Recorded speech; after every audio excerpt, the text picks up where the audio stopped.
जब समय बुरा चलता है तो कुत्ते भी शेर का शिकार कर लेते हैं। कुछ ऐसा ही हाल रोहन का हो गया था। अपने जीवन के 5 साल में ही उसने जीवन के असल सत्य को जान लिया था।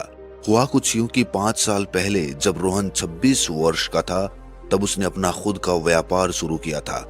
कम अनुभव होते हुए भी उसके भाग्य ने उसका साथ दिया और अगले 2 साल में ही उसने अपने व्यापार में वो ऊंचाइयां हासिल कर ली थी जो अधिकतर लोग अपने पूरे जीवन में भी नहीं कर पाते।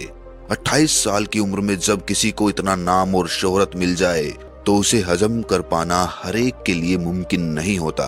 ताकत और पैसा कमाना जितना कठिन होता है, उससे कहीं ज्यादा मुश्किल उस ताकत का सही इस्तेमाल करना होता है।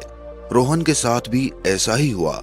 उसने नाम और शोहरत तो बहुत कमा ली थी, लेकिन जीवन का अनुभव ना होने के कारण वो उसका सही इस्तेमाल नहीं कर पाया।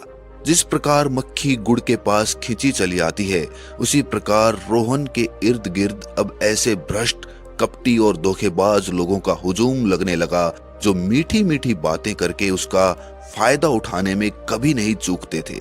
जिन मित्रों को रोहन अपना हितैषी मानता था, वही लोग कुछ समय बाद उसकी पीठ में छुरा घोंपने वाले थे, और रोहन इस बात से अनजान उन लोगों के लिए हर दिन दावत करता, उनकी हर ख्वाहिश पूरी करता।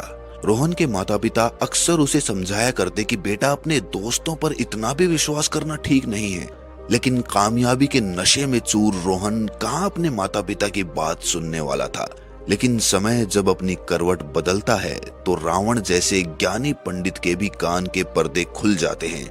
लंका का राजा रावण, जिसने अपनी पत्नी मंदोदरी, अपने भाई विभीषण, कुंभकर्ण और अपने बेटे मेघनाथ की बात को अनसुना कर दिया, समय की हुंकार के आगे उसे भी अपने प्राण न्योछावर करने पड़े। रोहन, जिसने कभी अपने माता पिता की भावनाओं को नहीं समझा, जो मदमस्त हाथी की तरह बेफिक्र आने वाले कल से निश्चिंत अपने दोस्तों के साथ अय्याशी करता फिरता था, उसका व्यापार अब धीरे धीरे चौपट होने लगा था।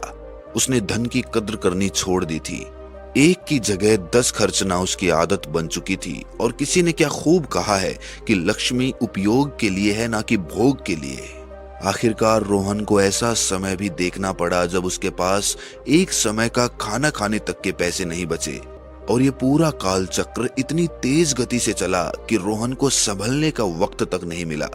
लेकिन ऐसे वक्त में जब उसके पास खाने तक के पैसे नहीं थे, उस समय भी उसके पास शराब की बोतल मौजूद थी। उस बोतल को देखकर उसकी आंखों में आंसू आ गए। वो सोचने लगा कि हाय, कितना मूर्ख हूं मैं। जिन मित्रों की हमेशा दावत करता रहा, हमेशा जिनको पिलाता रहा, आज उसको खाना खिलाने के लिए उनमें से कोई उसके पास वहां नहीं है। रोहन ने अपना फोन उठाया और उन मित्रों को एक एक करके कॉल लगानी शुरू की। सबसे पहला दोस्त, जिसे वो सबसे करीबी मानता था, अपने भाई की तरह उसकी हर इच्छा पूरी करता था।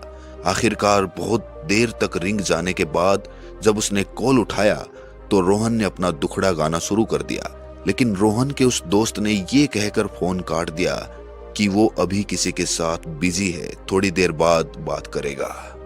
रोहन इंतजार करता रहा, लेकिन उसके सबसे विश्वसनीय दोस्त का फोन नहीं आया।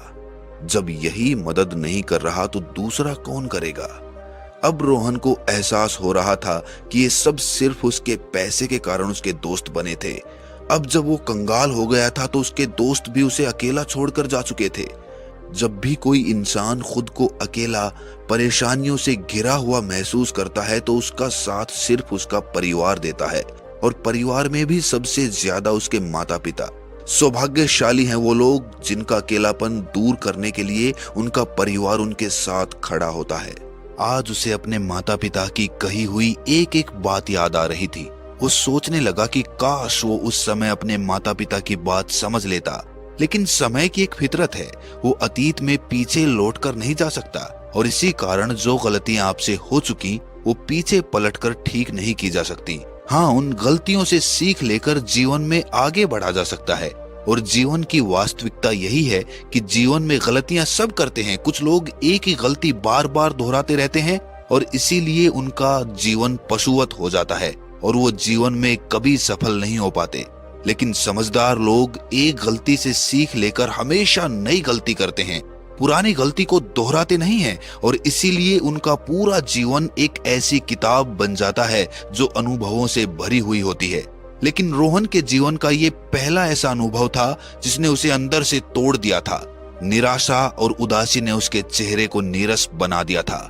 वो अपनी इस गलती के कारण इतना पश्चाताप से भर गया था कि उसे अपना जीवन ही व्यर्थ लगने लगा था। ऊपर से उसके परिवार और उसके सगे संबंधियों के कटाक्षों के कारण वो अपने आप को इस दुनिया का सबसे बड़ा मूर्ख समझने लगा और समय के साथ धीरे धीरे वो अपनी ही ताकत, अपने ही सामर्थ्य को भूलने लगा था। किसी ने क्या खूबसूरत बात कही है कि अगर किसी को बर्बाद करना हो तो कोई ऐसी चाल चलो कि उसका खुद पे से विश्वास ही उठ जाए। आत्मविश्वास के बिना इंसानी शरीर सिर्फ हाड़ मांस का एक पुतला है जो सांस तो ले रहा है लेकिन उसके प्राण लक्ष्यहीन हो चुके हैं।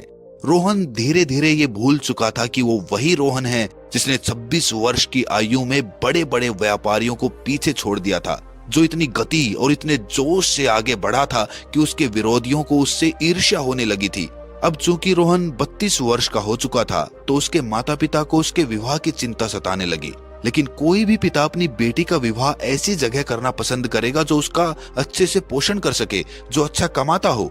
इसीलिए रोहन के माता पिता उस पर दबाव बनाने लगे कि कुछ तो करो, अगर खुद का काम शुरू नहीं कर पा रहे तो किसी और के पास काम पर जाया करो, ऐसे खाली बिठाकर हम कब तक तुम्हारा पेट भरते रहेंगे। और आखिरकार रोहन एक कारखाने में काम पर जाने लगा।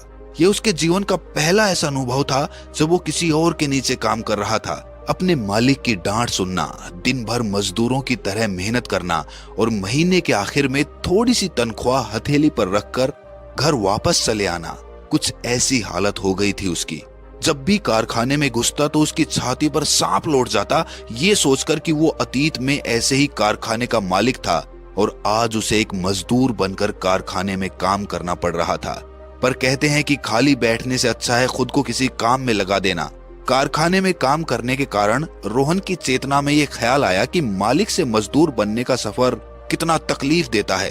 घर पर खाली बैठे हुए उसे कभी ये ख्याल नहीं आया था। और अब चूंकि रोहन कमाने लग गया था तो उसके माता पिता ने झटपट उसका विवाह करने का निश्चय कर लिया। और देखते ही देखते वो दिन भी आ गया जब रोहन का विवाह एक सुंदर, सुशील और गुणवान युवती के साथ संपन्न हो गया। युवती धनवान तो नहीं थी, लेकिन विवाह के धन से ज्यादा आवश्यक चरित्र होता है और रोहन की पत्नी एक चरित्रवान और विवेकशील महिला थी। उसे ये समझने में ज्यादा समय नहीं लगा कि रोहन एक प्रतिभावान लड़का है और जब उसे उसके जीवन की सच्चाई पता चली तो वो समझ गई कि नादानी के कारण ही उसने खुद के जीवन को बर्बाद कर लिया था। उसे मालूम था कि अगर किसी तरह रोहन का आत्मविश्वास वापस लौट आए तो उसे सफल होने से कोई नहीं रोक सकता। इसीलिए रोहन की पत्नी उसे एक भिक्षु के पास लेकर पहुंची जो किसी के भी चित्त की मनोदशा भांप लेता था और उसे एक ऐसा मंत्र बताते थे जिससे वो सफलता की सीढ़ी चढ़ते चले जाता था। आखिर क्या था वो मंत्र? रोहन भी ये जानने के लिए बड़ा उत्सुक था। आखिर कोई मंत्र ऐसा भी हो सकता है जो उसे सभी विपत्तियों से बचाकर एक आदर्श जीवन की तरफ अग्रसर कर दे। जब रोहन और उसकी पत्नी उस भिक्षु के पास पहुंचे तो वहां पर लोगों की भीड़ देखकर रोहन आश्चर्यचकित हो गया। रोहन चाहता था कि जब ये भीड़ छट जाए तो एकांत में भिक्षु से बात करना ज्यादा अच्छा रहेगा। संध्या समय जब सूरज ढल रहा था तो एक अभूतपूर्व शांति आश्रम में फैली हुई थी। ये भिक्षु के ध्यान का समय था। सारी भीड़ वहां से छट चुकी थी, लेकिन रोहन आश्रम के बाहर अपनी आंखों में एक उम्मीद लिए भिक्षु के ध्यान से बाहर आने की प्रतीक्षा कर रहा था। आखिरकार भिक्षु ने अपनी आंखें खोली और रोहन को अपने पास बुलाकर उसकी समस्या पूछी। रोहन ने अपनी पूरी जीवन कथा सुना दी और आखिर में उसने पूछा कि उससे क्या गलतियां हुई जिससे उसका जीवन इस मोड़ पर पहुंच गया और कैसे वो अपना आत्मविश्वास वापस पा सकता है और उसे किन बातों का ध्यान रखना होगा ताकि भविष्य में उसे ऐसे दिन कभी ना देखने पड़े। भिक्षु ने सारी बातें बड़े ध्यान पूर्वक सुनी और उसके बाद सारे सवालों को अलग अलग करके समझाना शुरू किया। उन्होंने कहा कि सबसे पहले जो तुमने गलतियां की मैं उनका उल्लेख करता हूँ और आखिर में मैं तुम्हें एक ऐसा मंत्र दूंगा जिससे तुम मनचाही सफलता हासिल कर सकते हो। सबसे पहले तुमने ये समझा कि जो सफलता तुमने अपने व्यापार में प्राप्त की तुम्हें लगा कि ये हमेशा तुम्हारे साथ रहेगी, इसीलिए तुमने अपने काम पर ध्यान देना ही बंद कर दिया। पर समझने वाली बात यह है कि परिवर्तन प्रकृति का नियम है। जो सफलता तुम्हें मिली प्रकृति के नियम के अनुसार वो सफलता वापस भी जा सकती है। या फिर तुम और भी ज्यादा सफल हो सकते थे। अगर तुम सतत ईमानदारी के साथ अपने कार्य में रत रहते तो तुम और ऊंचाइयां हासिल करते, पर तुम्हें लगा कि ये सफलता हमेशा यहीं रहने वाली है, और ये तुम्हारी सबसे पहली गलती थी। दूसरी गलती ये थी कि तुमने अपने आसपास ऐसे लोगों को रखा जो तुम्हारा फायदा उठाने के लिए हमेशा तुम्हारी खुशामद करते रहते थे।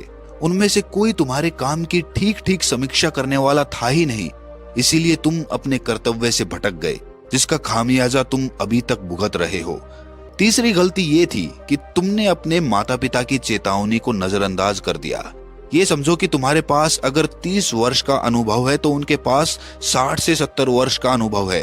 तुमसे ज्यादा गलतियां उन्होंने अपने जीवन में की होंगी, इसीलिए तुमसे ज्यादा सीख उन्होंने प्राप्त की है। वो चाहते हैं कि जो गलतियां उन्होंने की या समाज में देखी वो तुम ना करो।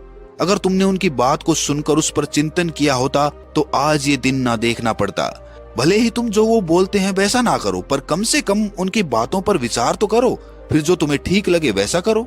ये 3 सबसे बड़ी गलतियां थी तुम्हारे जीवन की, और जब तुम्हारा व्यापार चौपट हुआ तो लोगों ने तुम्हारा मजाक उड़ाया, तंज कसे, तुम्हें मूर्ख बताया, और तुमने उनकी बात को गंभीरता से ले लिया, और इसीलिए तुम्हारा आत्मविश्वास भी गिरता चला गया।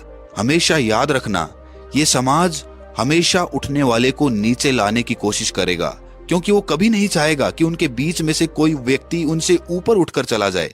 उस समय अगर कोई भी इंसान ऐसा मिल जाता जो तुम्हें तुम्हारी ताकत का एहसास करा देता तो तुम दोबारा सफल हो सकते थे।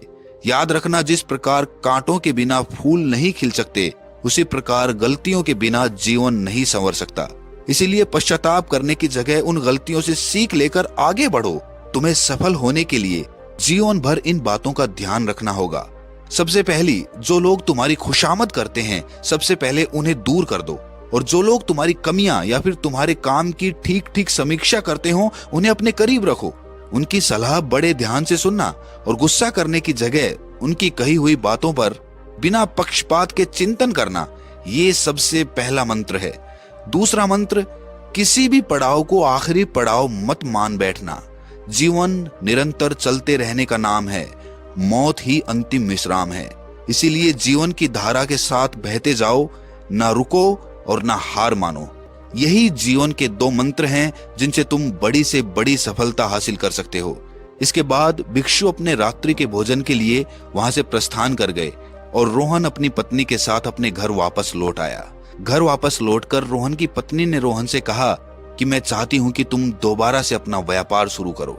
व्यापार के लिए धन चाहिए तो तुम मेरे गहने ले जाओ, लेकिन खुद पर विश्वास रखो और तुम सफल जरूर हो जाओगे। और ये कहकर रोहन की पत्नी ने अपने सारे गहने रोहन को सौंप दिए, और अब रोहन का आत्मविश्वास वापस लौट आया था और उसने दोबारा से अपना व्यापार शुरू किया, और कुछ ही समय बाद रोहन का व्यापार फिर से चल निकला।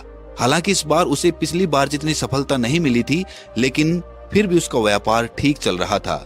धीरे धीरे चलते चलते वो अपने जीवन में संभलने लगा और एक अच्छा जीवन जीने लगा।